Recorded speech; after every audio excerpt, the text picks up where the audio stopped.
जय भीम सर। मेरा नाम अमित धर्म सिंह है और साथियों आज हम कुसुम वियोगी जी के घर पर बैठे हैं। हमारे साथ दलेस के संरक्षक हीरालाल राजस्थानी जी मौजूद हैं और दलेस की वर्तमान अध्यक्ष डॉक्टर राजकुमारी जी हैं और हीरालाल राजस्थानी जी की पत्नी सुनीता राजस्थानी जी हैं और महासचिव रवि प्रकाश जी हमारे साथ हैं। ये रवि निर्मला सिंह के नाम से लिखते हैं। तो जिनसे बातचीत के लिए तैयार हैं, साथियों मैं आपको बता दूं, ये हिंदी दलित साहित्य के वरिष्ठ और मूर्धन्य साहित्यकार हैं और दलेस के संस्थापक सदस्यों में से हैं। तो सर, सबसे पहला प्रश्न मेरा यही है कि थोड़ा सा अपनी फैमिली बैकग्राउंड, शिक्षा दीक्षा और व्यवसाय के बारे में थोड़ा सा बताएं। मेरा मूलतः नाम डॉक्टर कमलेश कुमार कुसुम है और मैं बैंक से सीनियर मैनेजर रिटायर्ड हुआ वरिष्ठ अधिकारी के रूप से। और बैंक के साथ साथ एक समृद्ध दलित परिवार से मेरा संबंध था। उस समृद्धता के बीच में महाजनी का काम मेरे घर परिवार में होता था। व्यापारी लकड़ी का व्यापार होता था, धर्म काटे थे, आरा मशीन थी। तो जब महाजनी के लिए महाजनों से पैसा लेने के लिए लोग आया करते थे, गांव दूर में आते, तो मेरे मन में बड़ी विघ्न होती थी कैसे लोग हैं, कितनी समस्याओं को लेकर आते हैं। तो मेरे दादाजी वगैरह पैसे वगैरह दिया, तो वहाँ से मेरा उत्पीड़न। तो मेरे दादाजी जब मेरी शादी की बात आई तो कहना, अरे नौकरी पेशे वाले को कौन पूछता है, हमारी बदौलत तुम्हारी शादी हो जाएगी। तो मैंने सब कसम खाई कि शादी मैं दिल्ली से ही करूँगा, लेकिन अपने दादाजी की तरफ से शादी नहीं करूँगा। बड़े बड़े रईस ठेकेदार वगैरह आए, चांदी के सिक्के कट्टों में भर कर लेकर आए कि रिश्ता ले लो। मैंने रिश्ता स्वीकार कर दिया।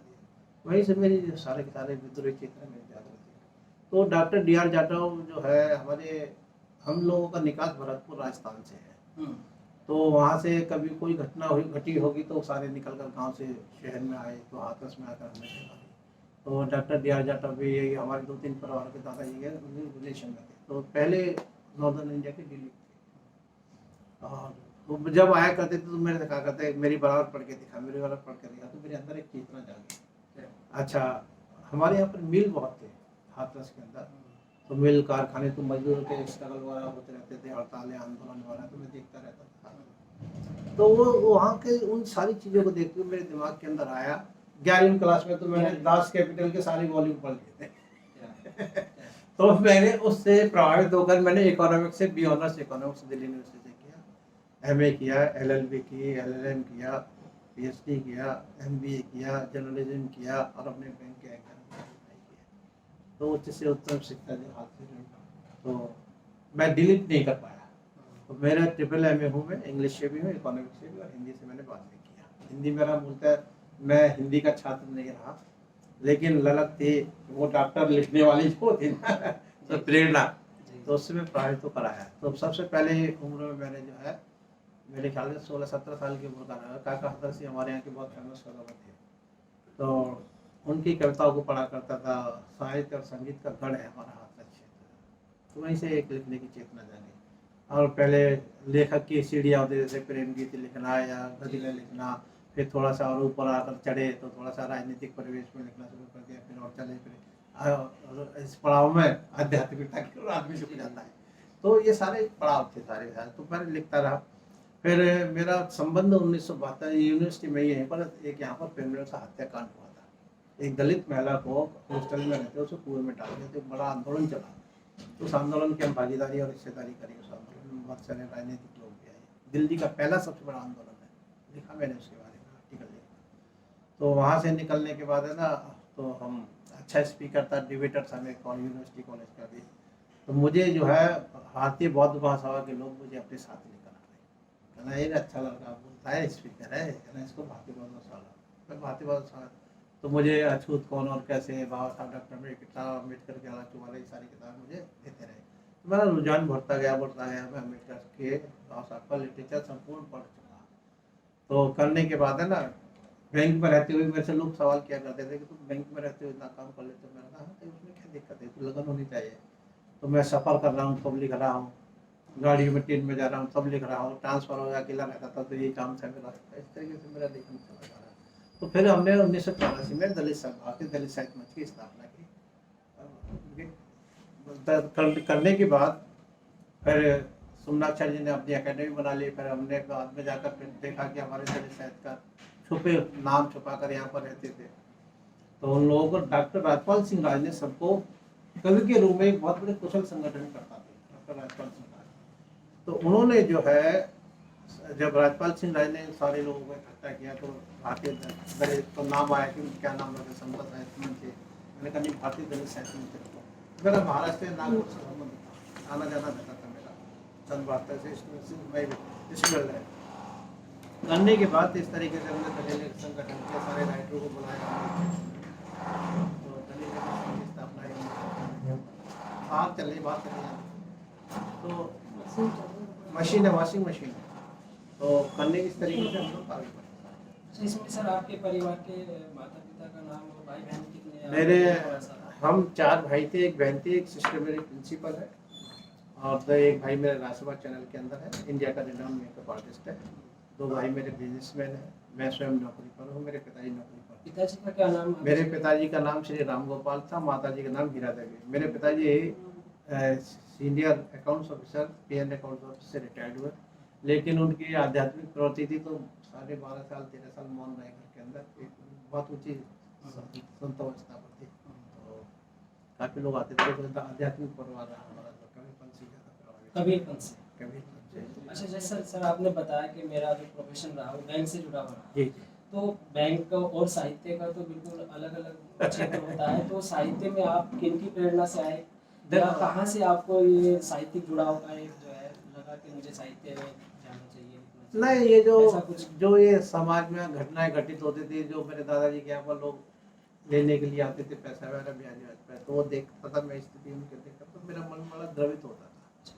तो उन घटनाओं से हुआ। फिर मेरे पिताजी का बड़ा अपमान, जैसे कि शादी हमारी बदौलत हो जाएगी तो कौन पूछता है नौकरी पेशे वालों को। तो उनकी स्थिति ये थी कि नौकरी पेशे, तो जवाब में आया नौकरी पेशे वाले को।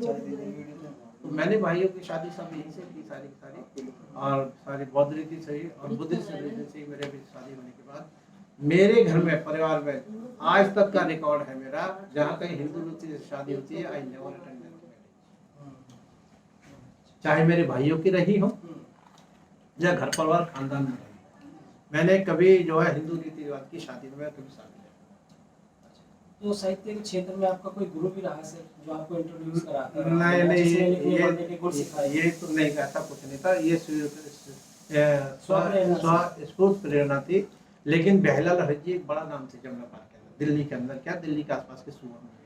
तो उनके यहाँ पे साहित्यिक जमावड़ा रहा था, जिसमें हंसराज रहबर, हेमचंद सुमन, डॉक्टर फतेह शर्मा आराधक है, तो ये ऐसे डॉक्टर धर्मवीर जैसे बड़े बड़े लोग थे दिग्गज साहित्यकार, डॉक्टर त्रिलोकचंद आजम, देवेंद्र विजेंद्र सनातक, सब उनके घर पाते तो वहाँ मुलाकात होती थी हमारी, वहीं से उनके बीच में रहकर लिखना, बोलते थे भी गोष्ठियों में, पढ़ते थे किताब पर।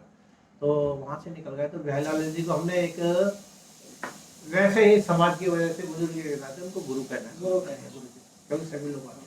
आपने बताया सर कि हमारी फैमिली बैकग्राउंड में ज़्यादातर संतत्व प्रवृत्ति यानी अध्यात्म की तरफ रुझान रखने वाले हाँ, और कबीरपंथ। तो ऐसे में आपने ये भी बताया कि जो मैंने लिखना शुरू किया तो प्रेम गीत वगैरह से स्टार्ट किया। तो ये फिर दलित साहित्य से आपका परिचय कब हुआ? दलित साहित्य में महाराष्ट्र में जब गया, नागपुर वगैरह, तो दलित साहित्यकारों से परिचय हुआ मेरा। विमल कीर्ति जी के माध्यम से बहुत सारे लोगों से मिला। जब जाते थे वो मुझे बुलाया करते थे, मैं जाता। आज भी महाराष्ट्र के अंदर में अनुवाद के लिए 11,000 का पुरस्कार मैं अपनी तरफ से देता हूँ। तो 11,000 का पुरस्कार हर साल दिया जाता है, कोरोना की वजह से नहीं दिए जा रहे। इस बार का हमने रखा है डॉक्टर विमल कीर्ति के स्मृति में सम्मान पुरस्कार, अनुवाद पुरस्कार 11,000 का हर वर्ष दिया जाता है प्रबुद्ध साहित्य अकादमी की ओर से, प्रबुद्ध अनुवाद साहित्य अकादमी। तो इस तरीके के झुकाव में जो घटनाएं होती थी उत्पीड़न, जैसे कहीं हमारी बच्चियों, दलित बच्चियों के साथ है, आदमी के साथ मार पिटाई, काटना पीटना, मेरा बड़ा मन खोलता था, अंदर से विचलित होता था कि उसके खिलाफ मैंने लिखा। तो मेरे बारे में लिखा लोगों ने, ये great scholar of the Asia Pacific region who rights against the Dalit atrocity, Google पे सारा पढ़ा हुआ है मेरे बारे में। तो ये लिखा, फिर लिखना शुरू किया, किताबें आई। तो सबसे पहली किताब थी मेरी उत्थान के साल 1983 में, मराठवाड़ा जब आंदोलन की बात चल रही थी, मराठवाड़ा विश्वविद्यालय के लिए, तो हमारे बहुत सारे लोग शहीद हुए उसमें। क्या मैं खुद स्वयं भी गया औरंगाबाद वगैरह, तो देखा तो पहली किताब मैंने मराठवाड़ा शहीदों के नाम उत्थान की सौंपी। निज देश वर्ग उत्थान हेतु जो अपने प्राण गंवाते हैं, है धन्य धरा के वीर सपूत जो अंगूर मूत कराते हैं, हे भीम मिशन पर मिटने वालों हम तुमको तो मैंने समर्पण किया था। तो उसके बाद व्यवस्था के विस्तार आए, टुकड़े टुकड़े ग्रंथ आए। इस तरीके से आज की तारीख में मेरी करीब 42 किताबें। तो जैसे सर 15 अगस्त 1997 में हुए दलित की स्थापना के बारे में बात आई, आप संस्थापक सदस्यों में से हैं, तो इसकी परिकल्पना कैसे तैयार, इसके गठन की जो पृष्ठभूमि है, मेरे दिमाग में एक चीज था, जिस तरीके से मार्क्सवादी में जलेस प्रलेस चल रही थी ना जन संस्कृति मंच, तो हम भी चाहते थे कि हमारे एक ऐसा कोई ऐसा सुदृढ़ मंच हो जिस पर हम बैठकर सभी एक मत से बात कर सकें। तो दलित की स्थापना का मेरे अंदर विचार आया, तो मैंने दिल्ली के सभी साहित्यकारों को अपने यहाँ पर बुलाया कि भाई हम अलग अलग धाराओं में जाकर लिख रहे हैं, क्यों ना हो कि हम स्ट्रीम लाइन में आकर एक ही उसके उद्देश्य को लेकर लिख रहे हैं। आपने देखा होगा कि बाबा साहब डॉक्टर अम्बेडकर ने 1948 में कहा, जब संविधान लागू हो सौंपा, कहना आज हमें राजनीतिक समानता प्राप्त हुई है, लेकिन आर्थिक सामाजिक क्षेत्रों में विषमताएं बनी रहेंगी, उसके प्रति संघर्षशील रहना पड़ेगा। तो 1956 के बाद बाबा साहब के मरने के बाद, तो जिन लोगों ने बाबा साहब डॉक्टर अम्बेडकर को पढ़ा या उनके अनुसार बुद्धिज्म की तरफ आए, बाबा साहब की राइटिंग्स को पढ़ा, पढ़ने के बाद उन लोगों ने जो लेखन करने वाले लोग थे, उन्होंने समाज की सामाजिक, सांस्कृतिक, धार्मिक, राजनीतिक समस्याओं पर उत्पीड़न के खिलाफ लिखना शुरू किया। खुद भी संघर्षशील रहे, उत्पीड़न भी झेला और प्रतिरोध के स्वर भी हमने उठाए सारे के सारे। तो इस तरीके से सारी एक पीढ़ी बनी, पीढ़ी बनने के बाद सारे लोग आए निकल कर अपने धाराओं किए। लेकिन मेरे मानना ये है कि संत साहित्य इस देश में पीर, पैगंबर, औलिया, मौलवी ना जाने कितने लोग हैं, लेकिन बाबा साहब स्वयं कहते क्या कारण है कि हमारा जरा भी तनिक भी परिवर्तन ना हो। तो बाबा साहब डॉक्टर अम्बेडकर ने एक विकल्प दिया सुव्यवस्था के खिलाफ, व्यवस्था के साथ विकल्प देने का बुद्धिज्म का रास्ता दिया, और उस समकालीन परिस्थितियों में वो उतना ही तर्कसंगत थी, न्याय संगत थी जितना आज की तारीख के अंदर। अगर जब तक हम इसे पचड़े से बाहर नहीं निकलेंगे, हिंदुत्व के मलकुंड से बाहर नहीं आएंगे, जहाँ सामाजिक, धार्मिक, राजनीतिक उत्पीड़न है, उससे मुक्ति का एक ही रास्ता कि बाबा साहब अम्बेडकर का दिखाया हुआ बुद्धिज्म का रास्ता, जहाँ कहीं अंधविश्वास, पाखंड, चमत्कार, ये इस तरह के देवी देवता के टोने के जादू टोने नहीं है। तो हमारा सामाजिक, आर्थिक और सांस्कृतिक के साथ साथ धार्मिक ताकि आधार पर मंगल कल्याण का एक ही पथ है, अष्टांगिक मार्ग और बौद्ध धर्म का रास्ता। लेकिन हमारे कुछ दलित साहित्यकार पुराने संतों की परंपरा से दलित साहित्य की बात करते हैं, कोई हीरा ढूंढ से उठाता है, ये सारे निरर्थक चीजें हैं। ठीक है, उस समय में उनका अवदान को मूल्यांकन को कम नहीं किया जा सकता, लेकिन विशुद्ध अम्बेडकरी चेतना को लेकर आपको 1956 के बाद 22 प्रतिज्ञाएं दिए। ये आपका जो कमांडेंट है, these are the our parameter and all the writers have to write within this framework only. That is a actual Ambedkarite. और अम्बेडकराइट के साथ साथ, राइटर के साथ साथ ना उसका सोशल एक्टिविज्म भी जिंदा रहना चाहिए। हम लिख रहे हैं किसके लिए लिख रहे हैं? समाज के लिए ना। हम साहित्य के लिए साहित्य नहीं लिख रहे, हम तो समाज को अवेकन करने के लिए साहित्य लिख रहे हैं, जो दलित लेखक का मूल स्वर और साधना होनी चाहिए। तो जैसा सर आप बता रहे हैं कि 1956 से हम इसका मूवमेंट को सही तरह से मान सकते हैं, उससे पहले तो जो बात है लगभग 6 दशक आगे हम बैठे हैं आज, तो इतना समृद्ध साहित्य हमारे सामने आया। अभी आपकी भी कई दर्जनों पुस्तकें हमारे बीच में मौजूद हैं।